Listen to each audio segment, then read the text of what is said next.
बुढ़ा बाबा आज हूँ आस मिलमी सेवार तृतीय अवसर रे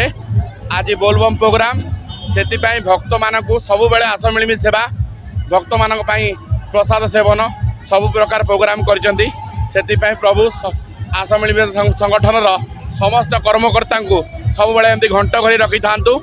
जय भोला शंकर। शरद कुमार बेहेरा आस मिलमी सेवा कर उपदेष्टा तेणु ये जो आमर संगठन आज प्रति वर्ष भाई ए वर्ष 3 वर्ष है किंतु ये जो अनुष्ठान कटक सहर परिचय सारा ओडिशा परिचय अच्छी ये आस मिलमी सेवा संघर